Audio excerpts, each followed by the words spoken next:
Hi there, YouTube. Thank you for visiting STC Canada. I am Sebastian, and today we're going to take a look at calculating payments using Microsoft Excel. I have a blank workbook open, and we are going to build the spreadsheet so that we can have a better understanding of how to properly calculate payments using the program. And what we'll do is we'll actually do an exercise on potentially purchasing a vehicle, and I stress purchase. Leasing is a little bit different. And maybe we'll also do an example of how to calculate a mortgage payment, as a lot of people are hoping to one day purchase a home. In cell A1, I'm just going to give our spreadsheet a title so that we know what we're doing here. So I am going to put here calculating a PMT, and that is the actual function that we're going to use, PMT. You can type payment if you want, but bottom line, that is the function that we need to use and locate using Excel. When I teach this to my students, I make it absolutely clear that there are certain pieces of information that we require in order to calculate a payment. Now, also, what is important is to make sure that when we do calculate a payment, that we do not use hard-coded numbers in our formulas, because that will stop us from being able to auto-recalculate our payments. Basically, we're going to do a formula for standard numbers, and then we can actually change those standard numbers to see how that would affect our overall payment. So very, very important to set up your spreadsheets properly, build them properly so that we can use cell references in our formula to allow us to do that auto recalculation. One of the most important things that we do require to calculate a payment is the rate. So in A3, I'm going to type our label. It's going to say rate. Then below that, what we need to do is we need to calculate what our term would be. So basically, if we're buying a car, maybe our term is going to be a 5-year term. And that way we can break down our payments that way. The other thing we need to know is the amount of our loan. So basically, how much do we owe right off the bat? Now, this is a basic payment calculation, and there are so many different variations in which we can get way more complicated, but we're just going to just work with the basic payment so that we can get used to the whole process. Now at the bottom, so A7, I'm going to type in PMT, but PMT on its own, just that title or that piece of information is not good enough, because the most important thing you need to know when calculating a payment is the actual frequency of the payment. Our rates are typically in a year form, our terms could be in years as well, and our amount is our amount. The payment frequency is the most important, and I get a lot of students that mess that up, and that's when their answers are incorrect. And you cannot botch a payment calculation, because if you are working for someone, let's say a bank, and you're responsible to calculate a payment for a customer, and you give them the wrong payment, that could just set off in motion a whole bunch of errors and misconceptions, and then you're in pretty big trouble. So remember, the frequency of the payment is important. If you want to put it in the label, like I do sometimes, I'll put in MTH to represent monthly payment. That way there's no confusion. I know the frequency is monthly, and that is everything I could possibly need. Now what you could also do is, if you want, over let's say in H, column H, I may put in a guide. So monthly frequency, let's say bi-weekly and weekly. Okay, so these are some of the most common frequencies that are available to us for repayment. Where people get tricked is sometimes when they go to buy something like a car, is that we all know monthly payments. Well, there's 12 months in a year, but sometimes a car company, and I know this from personal experience, they will try and break down the payment monthly, biweekly, and weekly, because the smaller number entices the consumer to think that they can afford it. Now, one time I went to buy a car, and I wanted to pay monthly a certain amount of money, and they told me, oh, the lender can't do that. They can only do a biweekly payment.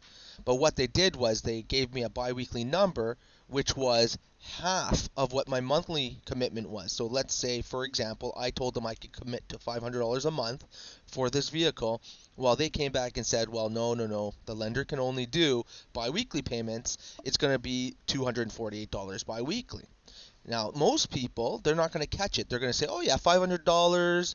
Oh, okay, 248 or 250 biweekly. Yeah, that makes sense. No, it doesn't, because in a year, there are 26 biweekly payments. And over a 5-year term, you'll see that actually amounts to quite a bit of money. In my case that I was dealing with, it was almost $2,000 over a 5-year period. And if you don't catch it and you sign the papers, then you're going to get burnt. So be very, very careful. There are not 24 biweekly payments, there are 26, because there are 52 weeks a year. Now, this may sound simple and common sense, but when you're in the middle of a negotiation and you're buying something like a car, you may not catch it. And, sales reps are really good at trying to hide those facts. They're always trying to get their profits back. I mean, the car industry is one of those where profits are tight. They make most of the money on servicing. Anyway, we're not here to talk cars and all that stuff. We're here to calculate the payment. So let's work on something here.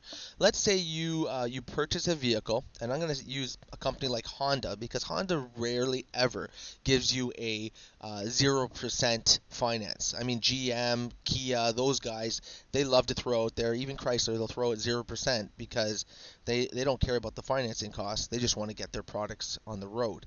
But let's say Honda, you want to buy a Honda, depending on if it's the end of the year or the beginning of the year, or if it's a new model year, the rates can vary anywhere from 0.9% annually to 3.9%. And I know that because I was looking at a Honda Pilot there for a little while, and they wanted 3.9%, which is just crazy.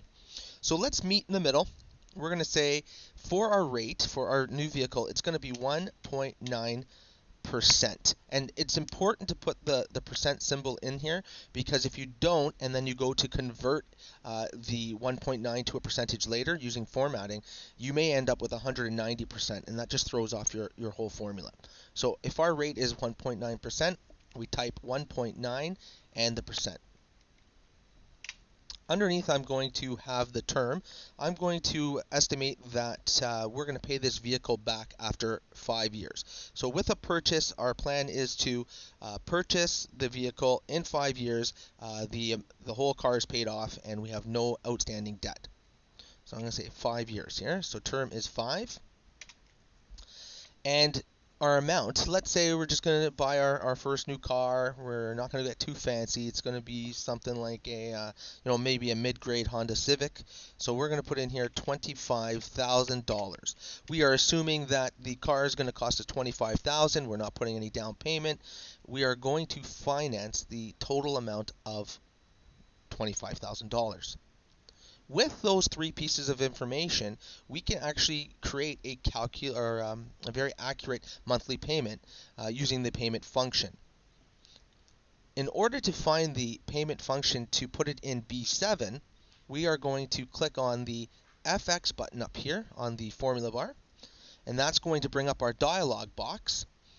If you do not see the payment function in your list, that's okay. You can actually type in PMT here at the top where you search for a function, and make sure you click Go. When you click Go, depending on how fast your computer is, you will see that the payment function is highlighted in blue. Very important to make sure that is the right formula that we're going to use. So we click on that, and we click OK. We're going to get a dialog box, and we're probably going to say, oh my gosh, what is this? This is crazy. Well, the reality is, this is our rate. It's asking for our rate first, which, if you take a look, is actually located in B3. As I always state to my students, do not type in 1.9% here, because that would stop any recalculation that we can do with Excel. So if we were to change the rate, if there was a sale on the rate or the rate went up, we would only have to change it here, and then our monthly payment would recalculate. If you type 1.9% in there, then we're pooched. We can't recalculate. So what do we do here? Well, we go, okay, rate is located in B3. Perfect. But you see, this 1.9% rate that we're getting is an annual rate. It is an annual rate guaranteed for 5 years. This is where the frequency of the payment comes into play. If we are doing monthly payments, then we must make sure that our annual rate is in monthly form, which means that this rate, in order to be accurate, must be divided by the frequency. Well, where's our frequency located? Our frequency is located right here in I2.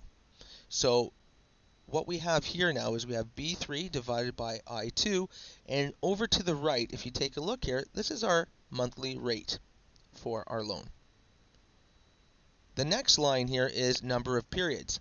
If you ever forget what these stand for, there is a little information right here. It says number of periods is the total number of payments for the loan. Well, right now we've got our term set as 5. B4 is where it's located. So in N per, we're going to click on B4, which represents our 5-year term. However, again, our situation is like this. Our monthly payment is our frequency. Our number of periods is in years. This can't be. We must take this number of periods of 5 years and we must multiply it by our frequency, which we have also to be I2. Basically, to the right-hand side, it says that in our 5 years of owning this vehicle, we will be making 60 payments. There are 60 months in a 5-year term. This is perfect. The last one that's in bold, is if you notice here, is our present value. Now, basically, our present value is the amount of our loan. Now, I always have the conversation with the students that technically your payment should never be a negative payment. In order to make your payment positive, you must make your present value negative. And how you do that is you put a negative in this dialog box here, and then you click on your amount, which is found in B5. If you notice, our monthly payment down below is $437. If you forget to put the negative in the present value section, you will have a negative $437 payment, and that just doesn't make sense from an accounting perspective. However, even though I teach the fact that you should have a positive payment here, there are times where it is actually beneficial to have a negative result in a larger spreadsheet. But we're not going to get into that today. You just need to know that this number here is what you owe every month. Whether it's a negative number or a positive number, depending on what you're trying to accomplish, this is what we need to see. We need to see a number that makes sense, one without errors. If you take another look here where it says FV, it has nothing to do with Farmville, okay? So just make sure you understand that's a future value section. And as I mentioned, this is a purchase. We are purchasing a vehicle over 5 years, and this is going to calculate what our payments would be to make sure that we owe nothing at the end of the 5-year term. This future value section is to be used when you're leasing a vehicle, when a vehicle is going to have a residual value at the end of the 5 years. If you're not familiar with leasing, basically you have an option at the end of your term to purchase the car for a set amount of money, or you give it back and you have nothing to show for it, technically speaking. If you were doing a lease, you would put a positive value here that was agreed upon with the car company that you're purchasing from. Again, we're not dealing with leasing right now. This is just a strict payment for a purchase, so we leave it blank. Below the last section here is the type, and basically all this is saying is, are you paying your loan at the beginning of the month or the end of the month? In this case, at the beginning of the period or the end of a period. If you don't know, I always tell my students, leave it blank. Do not assume that you're paying at the beginning of a period, because your actual payment will be a little bit less because you're paying a little bit less interest. You're better off leaving it blank, going with a worst case scenario where your payment would be slightly higher. We now have all the information we need. We also see down here a sneak peek at the formula result, which is showing us a $437 monthly payment. I'm going to click OK, and the amount is going to show up right there, which is perfect.